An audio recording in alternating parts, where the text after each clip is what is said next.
another thing too would be I consider taking it July and then just already telling myself, okay, I'm retaking it October. And that if I take it in July and I do well, great job. I'm going to give it my absolute all, but I'm not going to stop studying so that I still take it in October.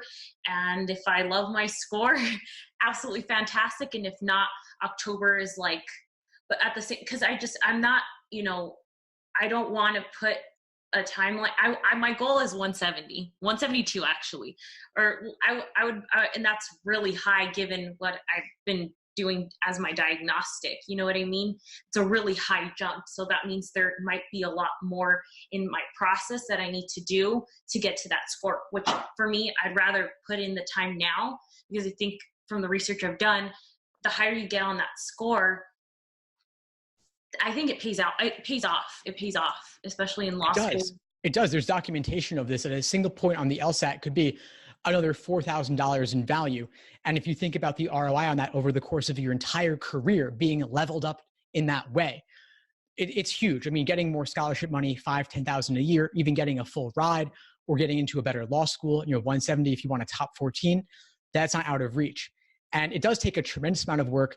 It does take giving it your all. And I'm glad to hear that you're thinking about doing October as well. It's funny. I had an LSAT meetup the other night here in New York, and there was a guy there who was taking the March LSAT, and he had some anxiety and nerves about it, which is natural, of course. It happens to everybody.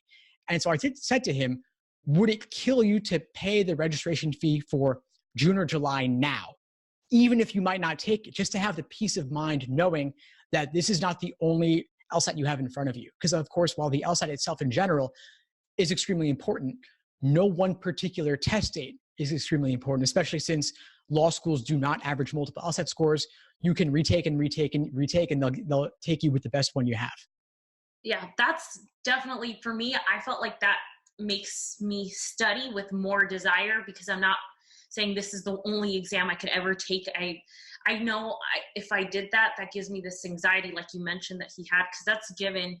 I want to make sure I give it my absolute all, but that I also don't go in thinking this is it. If I don't do it now, I'm done. And I know that can also inhibit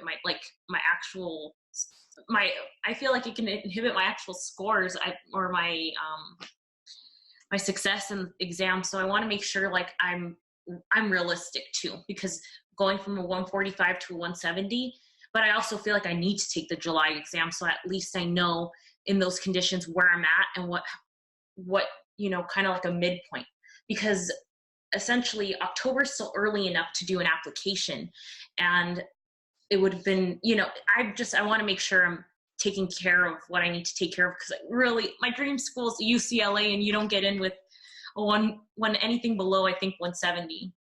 Yeah, that's true. I mean, you could, depending on your GPA, maybe, but obviously a 170 plus will definitely improve your odds and any potential scholarship money that might come along with it. But it sounds like, honestly, you're giving it your all. You're giving it the time that it deserves.